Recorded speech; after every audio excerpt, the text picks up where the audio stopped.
considered that we are living in a unique time, that something world-changing is about to happen, and that it might concern you? If so, you're in the right place. Keep listening, and you'll hear thought-provoking views behind the news that point to a new and better future for all. Many people now sense that humanity is not alone. So consider this. If the Christ or the Buddha walked among us today as modern men, would we recognize them? What would they be saying? And most importantly, would we listen? Every Sunday on this program, Share International Radio, we'll examine extraordinary events that are unfolding behind the headline news. This may be the message of hope you've been waiting for. And now, welcome to this week's show. Welcome to Share on the Air Radio. My name is Cielito Pascual. I'm podcasting from Seattle, Washington, and this is our 64th episode of the show. I alternate hosting duties with my colleague Diana Gold Holland, who is in Vancouver, BC. She was on last week. And nearly every week on this show, we present a very compelling premise in the context of current world events. And that premise is that emerging into the world today are a group of wise elders of humanity led by Maitreya, the world teacher, here now to guide us out of the crisis of injustice and environmental degradation that is imperiling all life on our planet. And the guidance of these elders, known as the Masters of Wisdom, or the Lords of Compassion, is available to all of us, no matter our background, to all members of the human family, and is based on the spiritual principle of sharing. And the purpose of Share on the Air Radio is to present this premise for your consideration, for your investigation, and hopefully to inspire you to examine what is happening in the world in a new way. And it's important to note, we don't often mention this, but it is important to note that the emergence of Maitreya and the Masters of Wisdom has been initiated by humanity itself and is leading up to a very definite event known as the Day of Declaration, where Maitreya will appear before the world via satellite. And we'll talk about that a little later in the show, but I do want to introduce our guest for today. We're going to speak with a journalist whose extensive work published by online alternative media outlets covers hard-hitting issues in the political and economic realm, but he has also written with remarkable clarity on the emergence of Maitreya, the world teacher. And those same alternative media outlets have picked up on the story. My guest, Graham Peebles, is an artist and writer based in London and is the director of the Create Trust, a UK charity founded in 2006. He's run education projects and teacher training programs in Palestine, India, and Ethiopia. And he is a longtime student of the body of knowledge known as the Ageless Wisdom teachings. Welcome to the show, Graham. What's up? All right, do we have you on the air here? Anybody there? There you are. I heard you earlier. Well, welcome, Graham. Can you hear me? Hello, Graham? Oh, gosh. Do we have you?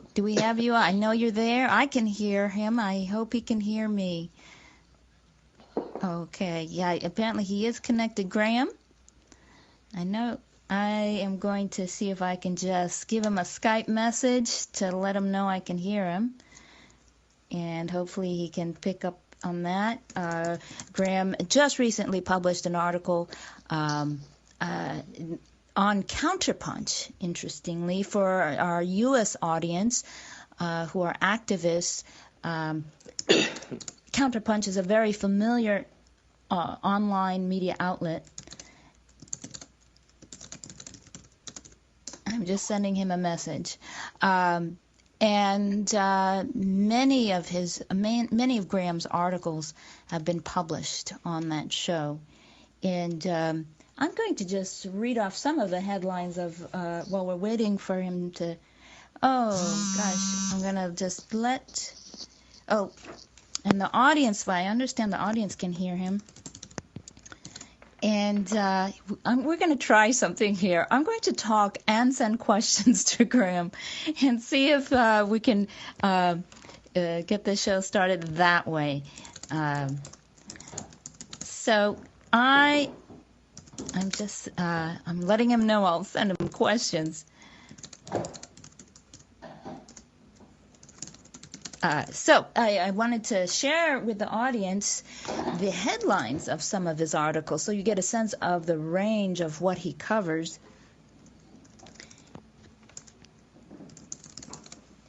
We have Ethiopia, peaceful protest to armed uprising. Another article, hunger and food waste in a world of plenty. Children and women for sale, trafficking in India. Climate change, the potential impacts of collective inaction. So these are very serious, sober, think tank kind of topics. But he's also written articles with titles like Peace in a Troubled World, Hope and Wonder Amidst the Misery, Goals of the New Way, Unity and Diversity, and most recently his article published in CounterPunch.org is entitled Maitreya, the Coming One for All Humanity. So I am going I'm going to send him. Oh, he replies, okay, technology. So my question to him is, tell us what kind of work you were doing prior to writing. And we're going to hear Graham respond, because his background is as an artist. I'm just going to let OMTimes know I'm not hearing any sound. I'm not hearing any sound on Graham's end. And before that, I'd been since 2005, I'd been running education projects in developing countries. Prior to that, I was a photographer and fine artist. I'd done voluntary work in London since 1987, working with various communities and various charities here. So I'd got quite a lot of experience of working within the voluntary sector. And when the tsunami happened in Southeast Asia in 2005, we were all, deeply moved by the tragedy. And a friend of mine has a house in Sri Lanka, and we met in January, just after the Boxing Day tsunami, and I sort of quite casually actually said, is there anything I can do to help? And she sort of jumped on me and said, well, yes, would you run a series of sort of therapeutic art workshops in Galle, in the south of Sri Lanka, which the town or the city had been devastated by the tsunami. And her and some friends had raised a little bit of funds, and they would sort of pay for art materials and cover expenses in Sri Lanka if I could get myself there. So I paid for the flight. I stayed at Linda's house, and I ran daily workshops with one community to begin with in Galle, who'd lost her community of about 80 families.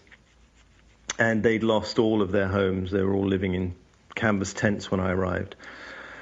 And I worked with one of the people in the camp spoke English. He translated for me, and I went every day and ran workshops with the children. And that work expanded, and I met other people and other NGOs working on the island. And what started as a 6-week project ended up with me spending 8 months in Sri Lanka in 3 trips and working with, I don't know, over 150 children, I suppose, and 3 or 4 communities. I'd always written, actually. I mean, before I started writing the human rights and political and philosophical essays, I'd always written to poetry, and I'd always kept journals. And actually, although I was a visual artist, people had been nagging me for years to write. I think lots of time people look at my paintings and say, actually, you should be writing.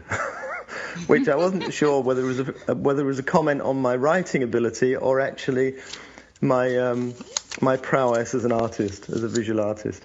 Either way, so then I started writing in 2012. Initially, I wrote about countries that I'd worked in. So I think the first couple of pieces I wrote were about Palestine. I haven't spent long in Palestine. I was only there for a few weeks, but wrote a little bit about Palestine, and then Ethiopia, where I spent 2 years running education projects. And later, I've written about India and then a number of, lots of sort of philosophical pieces, or we might call philosophical pieces. Can you hear me, Graham? I have a feeling he's not able to hear me, so I just sent I first came across the information about the fact of the existence of a spiritual hierarchy and the emergence of Maitreya and the externalization of the hierarchy more broadly in 1987. A friend of mine had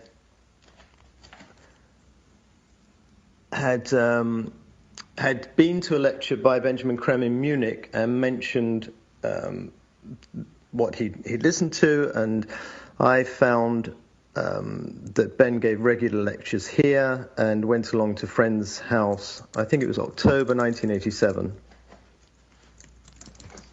Great. Graham, we're going up to a break, and we'll talk more about your experience of hearing Benjamin Creme, who's the primary exponent of the information of Maitreya. We'll hear more from Graham Peebles after the break. Stay with us. Share on the Air Radio North America is how we're found on Facebook. We'll be back after the break.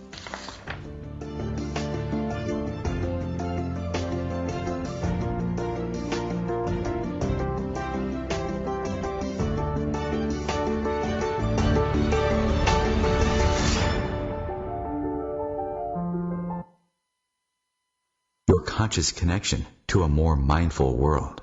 OMTimes Radio, IOM FM. Spiritual, metaphysical, green living, psychic, alternative healing, life coaching. Do any of these or similar terms apply to your business or cause? If so, you are in a niche market with a very specific audience. Conscious Gate PR is the world's leading conscious public relations agency. With a global reach of over 4 million and growing, we offer comprehensive media campaigns to our targeted market. Learn more at ConsciousGatesPR.com. Conscious marketing for conscious minds.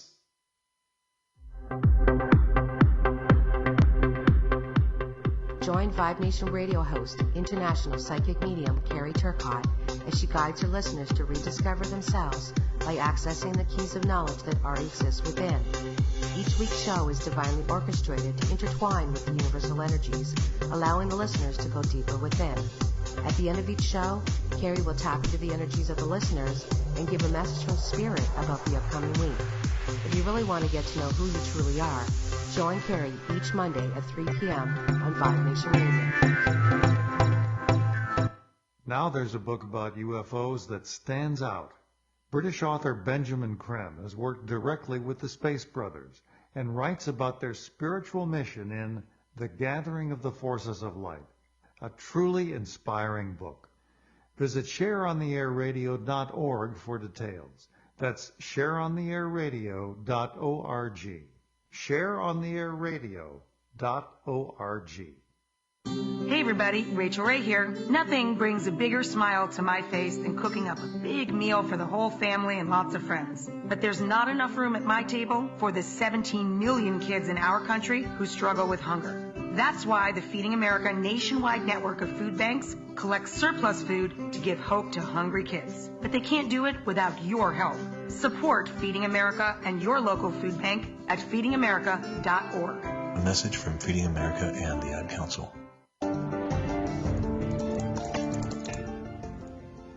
And we're back on Share on the Air Radio.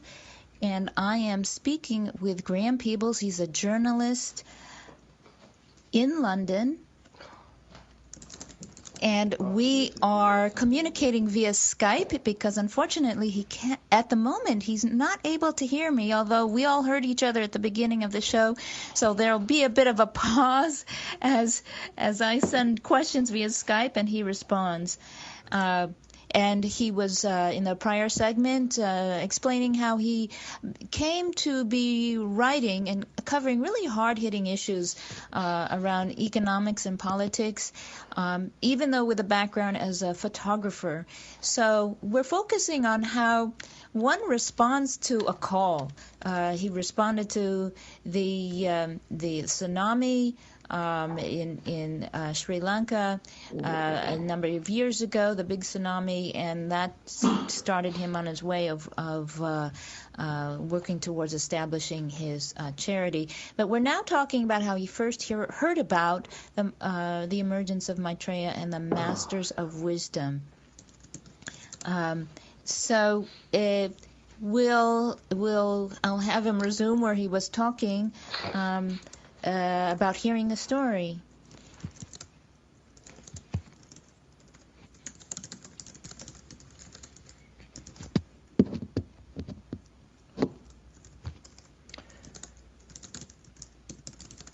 And so I went along to the first meeting in October 1987, as I say, and I knew nothing. I mean, I had no spiritual background. I read no Eastern philosophy, had no religious upbringing, and everything I heard was like double Dutch to me. You know, I had no idea what Benjamin Creme was talking about. However, what I was somehow, for some reason, I was absolutely sure that what he was saying was true. And at the same time, I had, I think maybe it was just before I'd been to Ben's lecture, or whether it was the same month or not, I'd been along to a yoga class, which I'd never done such things. You know, in the 1980s, they weren't as popular as they are now. And in order to find a yoga class, I went to an esoteric bookshop in Soho. And the assistant chap said, "Oh, there's lots of classes in these magazines." And I looked through, and I just picked one at random, and it happened to be at the Theosophical Society. So I attended the yoga class, and at the end of the class, there was a short, what they called it, meditation session. And went home afterwards feeling very relaxed and had certain phenomenal experiences that night, which I'd never experienced such things before. And went back to the Theosophical Society the next evening to a meditation session, and then discovered their library, which is fantastic, and found myself purely by chance sitting in the Krishnamurti section, and I started to read, and I essentially haven't stopped. So I went back to Ben's lectures. Ben, he used to give lectures in London every month, so I went to the lectures every month, and I was studying. So the information I was able to contextualize the information, to understand it, to see it in a historical perspective, and make sense of what this extraordinary man was saying. And again, Graham isn't able to hear me, so I'm sending him questions via Skype. I'll fill in for the audience who Benjamin Creme is and where people... You don't have to go to the Theosophical Library in London to find out more about this story. You can go online, of course, to share-international.org. Benjamin Creme, for over 35 years, nearly 40 years, was touring the world sharing the information that he was receiving through his contact with one of the Masters of Wisdom. He was in telepathic rapport with one of the Masters of Wisdom and was instructed to write his first book, The Reappearance of the Christ and the Masters of Wisdom. So we have an incredible amount of information that's just available for you if you have access to the internet, and of course you do if you're listening to the show. And visit share-international.org. If you have any questions, feel free to follow us on Facebook, Share on the Air Radio North America, and you can message us with questions there. I'm going to continue by sending the next question for Graham. But I will say we have an introductory show that gives the full background. Unfortunately, we don't have the interplay that we would normally have if the connection was complete here on the air. So I'll try to fill in as much as possible. But I'll send my next question to Graham regarding how his growing awareness of the Masters started to influence his work.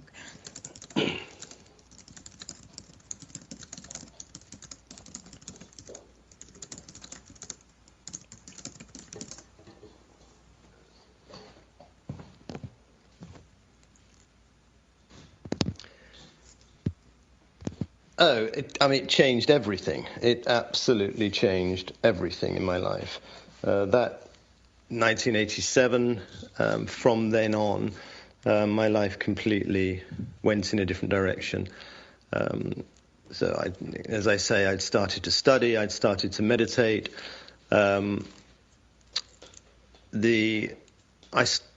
Started then. I was a photographer at the time, so I then started to draw and to paint. I started to volunteer in, I think the first group I volunteered with was the Hunger Project, and then Shelter and so on. But yeah, so I wanted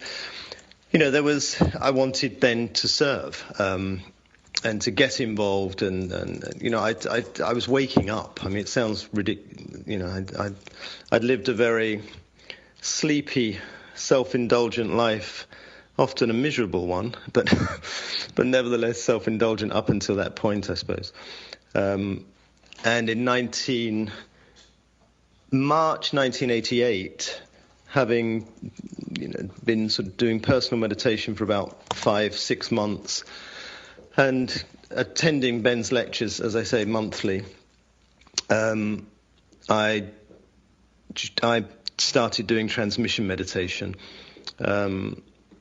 with Benjamin Creme's group in London. And first of all, he suggested I started with one night a week. I went Wednesday evenings for about 3 or 4 weeks, and then started going 3 times a week, which I continued to do for, about 18 years, I suppose. And my next question for Graham is, speaking of creativity and serving and volunteering, I'm asking him to speak on the soul. According to the teachings of the Master DK given through Alice A. Bailey, the impulse to serve comes from the soul, not from the personality. So the personality is essentially selfish and, on the whole, lazy, other than it's pursuing its own goals. Whereas the soul, which is trying to carry out, express the plan of evolution on the physical plane through the personality, is seeking to inspire the man or woman in incarnation to serve its plan. And its plan, first of all, is to create right human relationships and to encourage creativity, to encourage group work, to decentralize the individual, to move them away from selfish, self-orientated work to work that will benefit others and will serve the plan of evolution, which the soul is trying to make manifest on the physical plane. And we're approaching a break, and we'll continue with Graham Peebles. If the show sounds a little stilted, it's because Graham is not able to hear me, and I am sending him questions and that's Maisie barking via Skype. And his dog is also joining us, but his dog can't hear us. Anyway, we're going into a break. Stay with us. In accordance with her soul's purpose. The bark was in accordance with.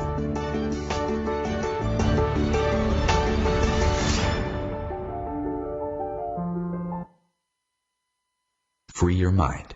Expand your soul. OMTimes Radio. IOM-FM.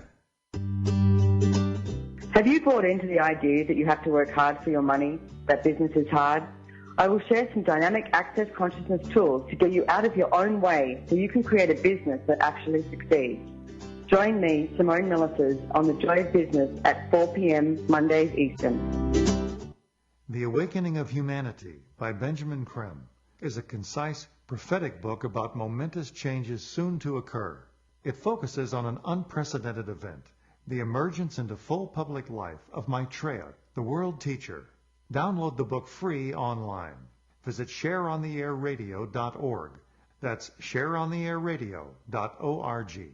shareontheairradio.org. My name is Dale Pazinski, and this is how I live United. I volunteer with United Way, helping the homeless in my community by teaching computer skills and helping them build a basic resume to save on their very own USB drive. It's huge when somebody says, "Hey man, that job that you helped me apply for, I got it." My name is Dale Pazinski. I help people achieve financial independence. So I don't just wear the shirt, I live it. Give, advocate, volunteer, Live United. Go to liveunited.org. Brought to you by United Way and the Ad Council. And we are back on Share on the Air Radio. My guest is Graham Peebles, journalist based in London, who has written extensively. You can visit his website. His articles are extraordinary. GrahamPeebles.org. And he is on the line with us. However, he cannot hear me, and I am texting to him. So I am just sending the next question. I'm asking him about his articles at CounterPunch.org. CounterPunch is very much a political website. The only catalyst. Please excuse Maisie. She's just knocked an umbrella over, which seems to have rather startled her. No, there was no particular catalyst for writing it other than a desire to want to get the information out into the public. And as you say, I've been writing for a little while. I was, by that stage, a writer for CounterPunch, so I sent it out with sort of fingers crossed whether they would publish it or not, and they did. I mean, without any question, it was published completely unedited, and I can't remember what the response. So there was no reaction from the editor. Once it was published, I can't remember. I think I may have received the odd email. Probably saying that I was barking mad, and maybe some saying, good luck and so on.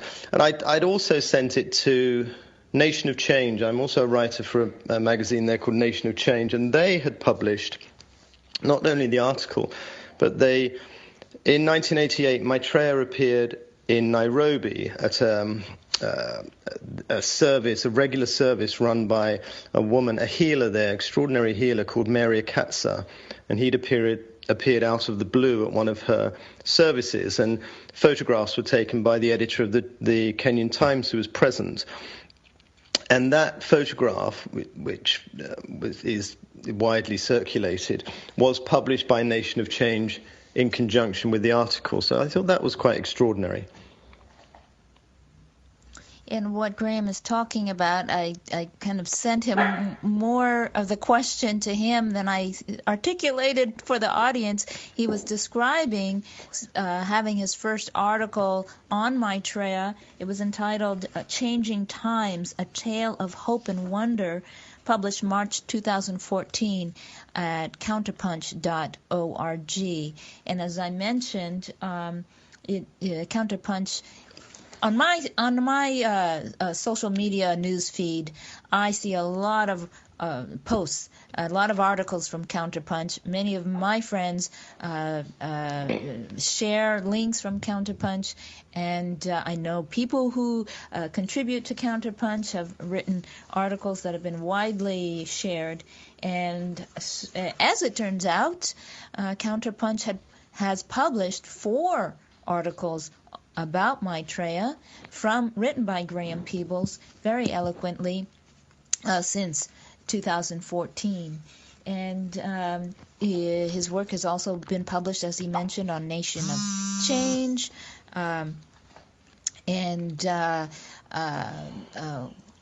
there's 5 alternative media. Truth Out. He's been published on Truth Out, CounterPunch, Nation of Change, and so you can see all of his articles at grahampeebles.org. And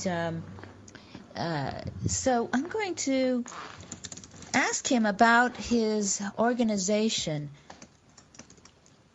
the Create Trust. And that's a charity organization that he founded in 2006. He's not as actively involved now, but it certainly does operate. It's at thecreatetrust.org.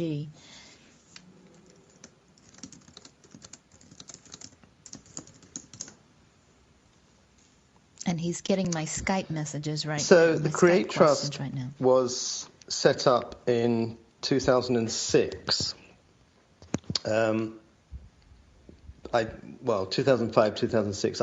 It was set up after the work in Sri Lanka. So once I was doing the work in Sri Lanka, I realized that actually it was quite interesting because it brought together 2 strains of my life, the philosophical part of my life and the artistic, creative side, if you like. And also, when I was in Sri Lanka, I met a woman who was the head of the education department for that region in Sri Lanka.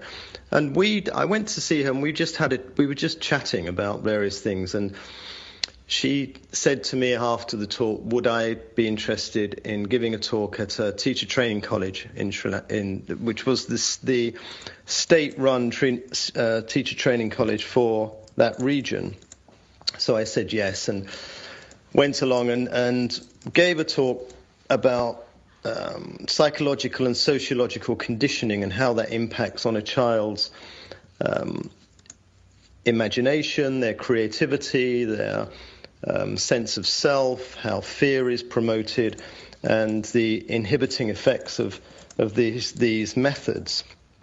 And after that, the principal invited me to do run a series of such workshops. So I thought, okay, well maybe I could. We should perhaps formulate this into a charity. So on one of the trips back to England, I found some trustees, and set the thing in motion of setting up the Create Trust as a registered charity. And by the time, which took quite a few months, it's rather a process. by the time I was in, I think the following 2006, when I was in Ethiopia, the Create Trust was actually established as a charity. And I'm asking him about his documentary that he's working on now. I spent 2 years in Ethiopia working, backwards and forwards, but 2 years in the end to 2008. I feel a very strong affinity to the country.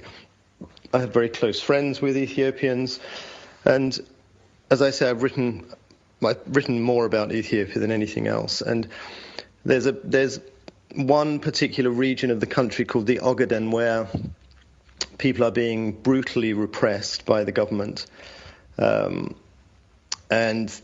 the region is closed off to international media and international aid organizations. So the only way of getting information is from people who have fled the region. And a lot of those people end up in Dadaab refugee camp in Kenya.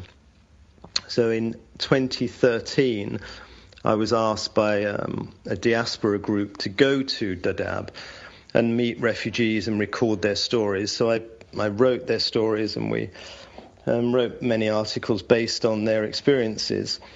And then the following year, I was asked to go back and make a documentary film built around a series of interviews with victims of abuse, which I did, which was only a sort of 18-minute film.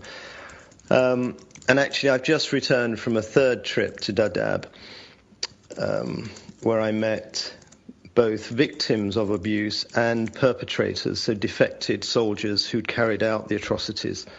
And with the view, we're going to make a more substantial, longer documentary showing that the level of abuse and exploitation that's going on has been going on for a number of years. I mean, the stories that I heard this last week were probably the most harrowing I've ever encountered.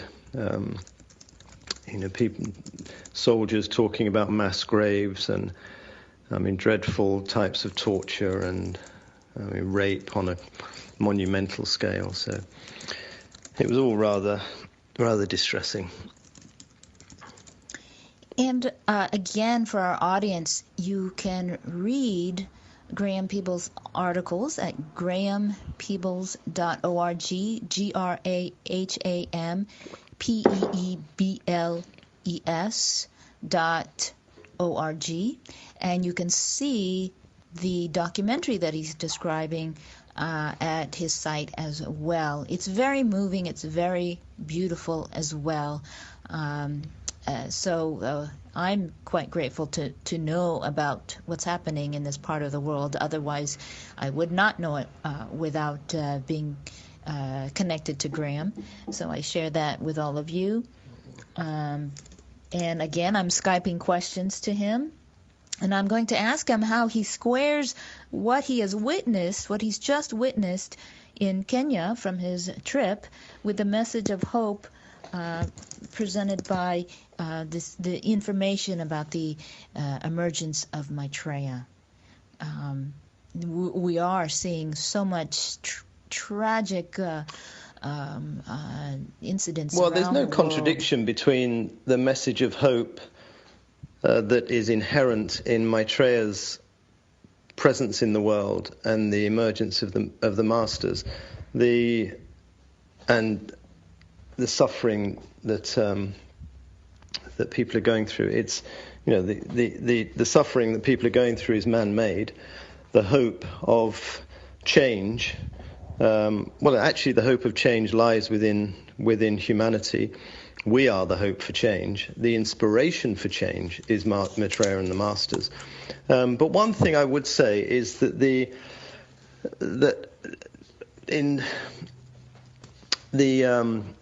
I was in India in October for a while, and I kept thinking that the trip into Dadaab, when one leaves these places or one was there, the feeling I have more than anything is complete inadequacy.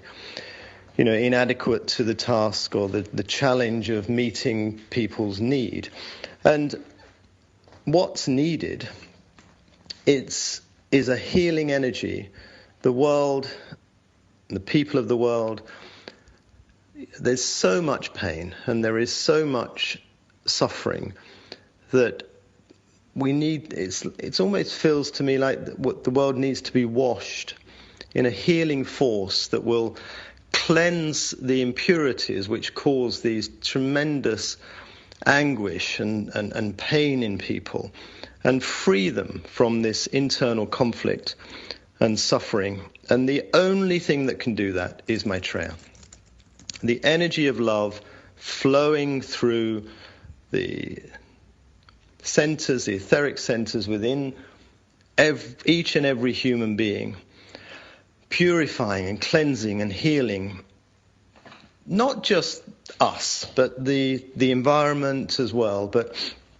And that's the connection, I suppose, that I saw when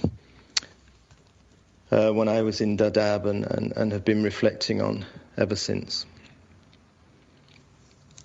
And just to elaborate on what Graham's saying, he talked about the energies flowing through Maitreya. We haven't addressed that.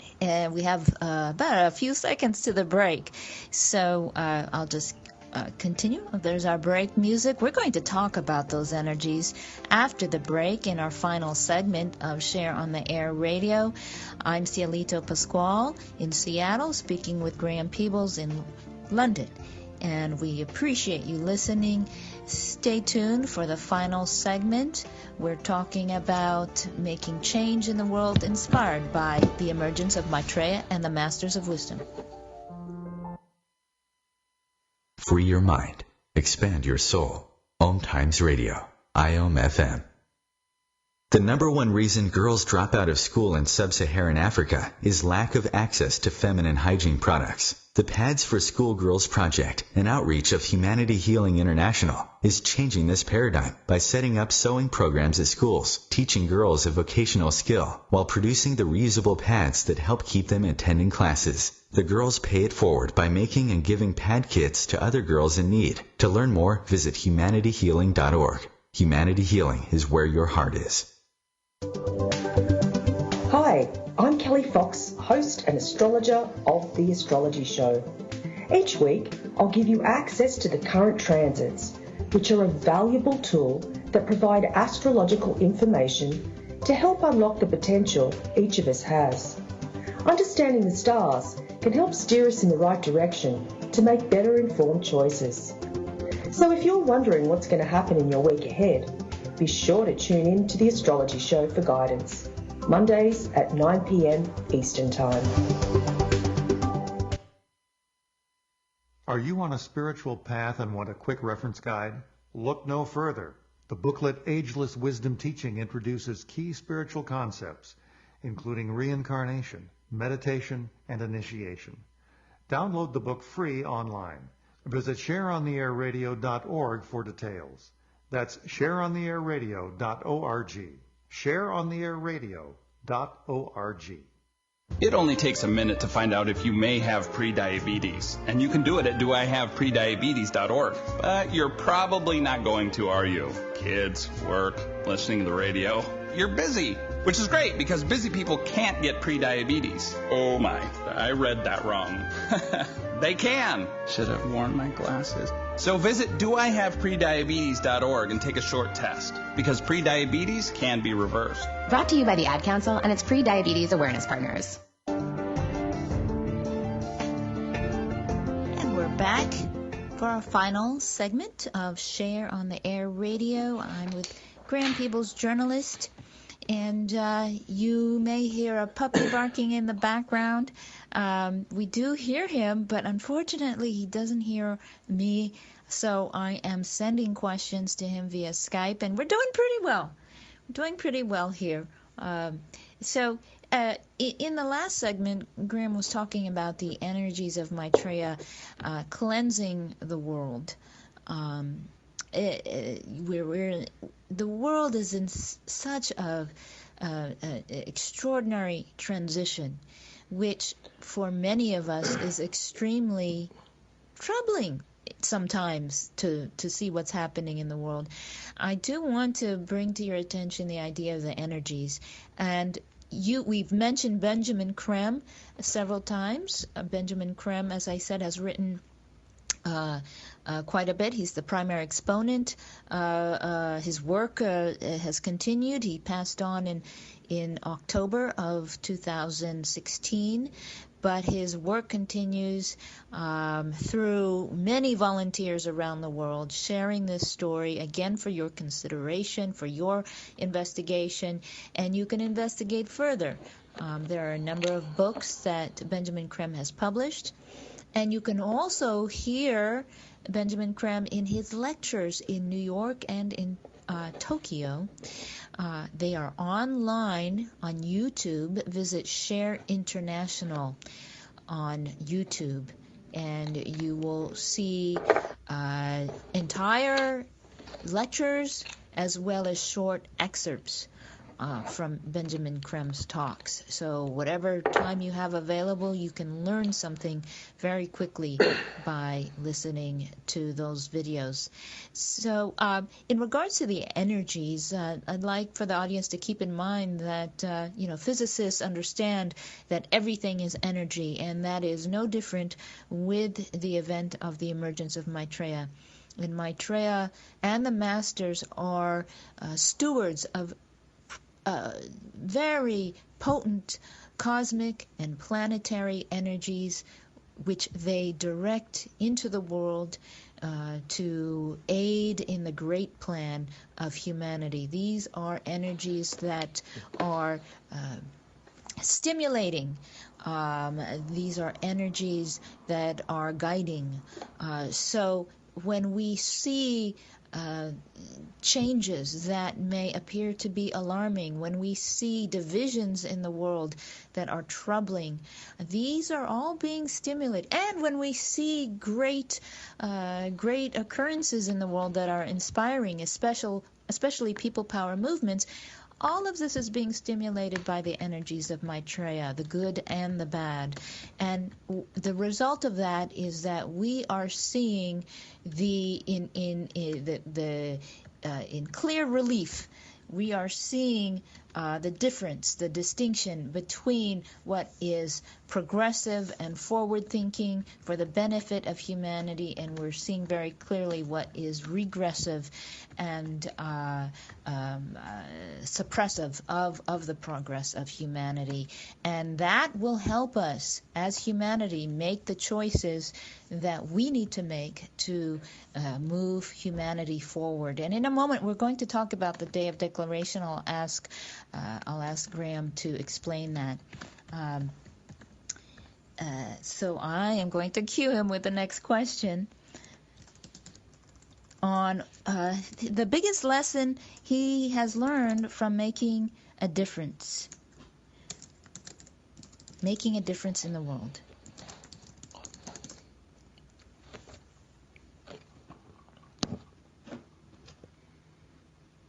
And I know many of us feel prompted. I think when you're working with vulnerable groups, then, as all the people that we've worked with are, the first thing you need to do is establish trust. And that can take time.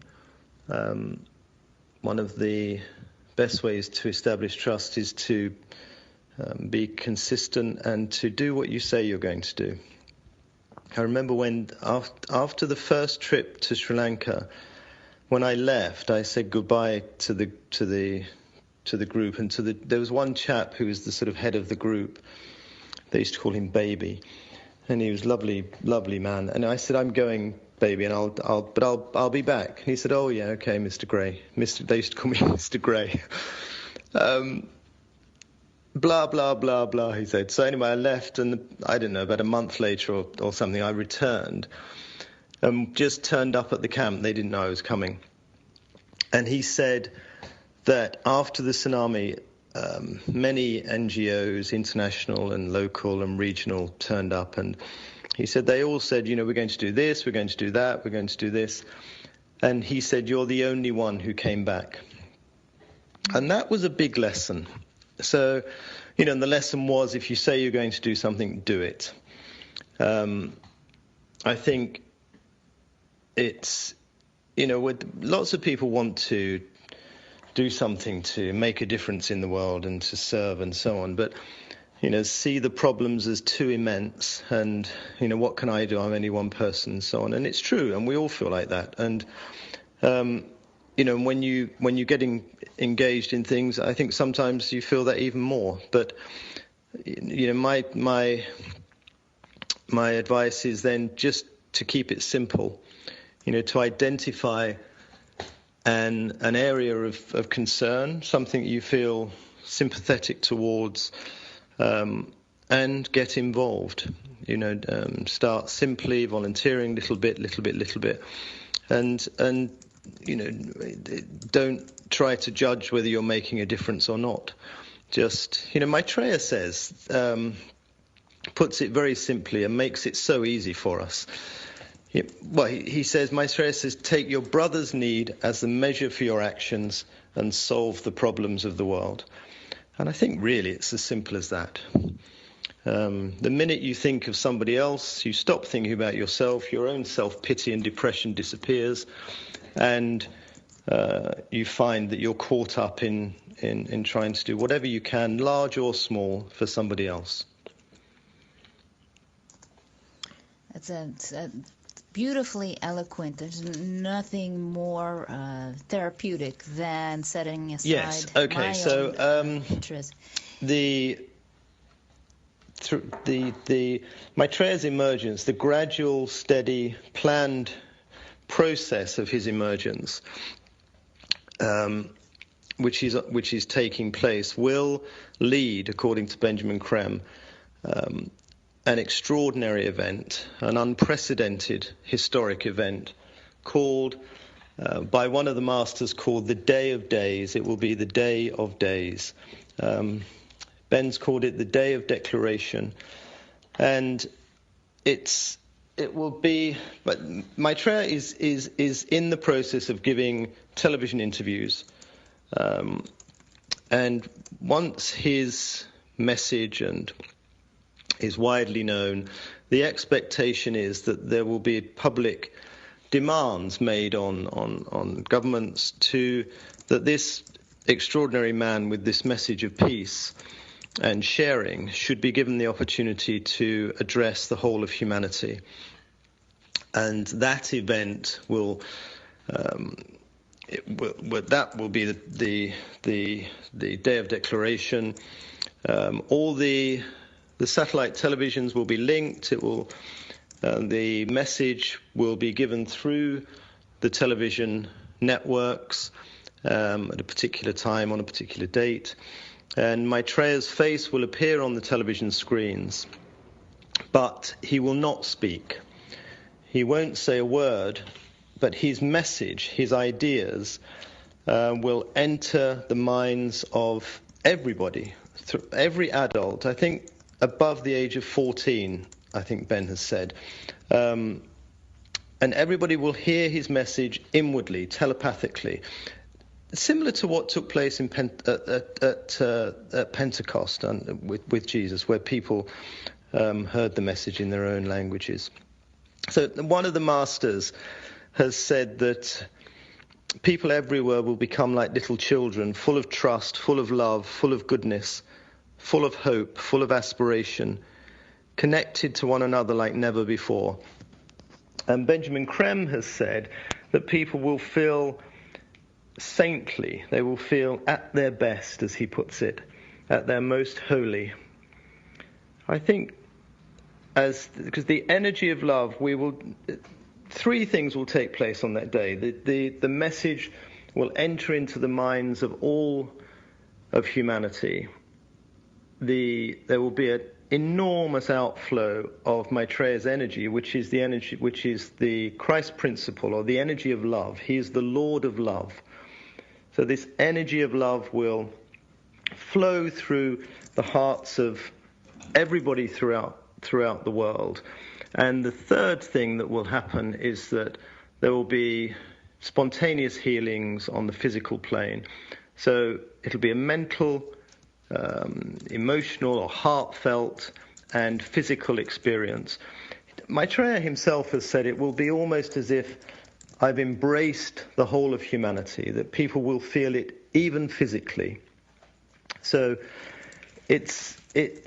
he will give us a glimpse of the type of civilization, the type of world that we can build. He will explain how far we've fallen from grace, from our true stature as divine men and women, into this materialistic pit of suffering and conflict. And he will lay out the possibilities for change, the technology that can be given. And this will inspire humanity. After reflection, there will be a moment for us to build completely new social, economic, and political structures which accommodate the needs of all men for social justice, freedom, and peace. And thank you, Graham Peebles. Thank you, audience, for listening. This is Cielito Pascual in Seattle. Stay listening to Share on the Air.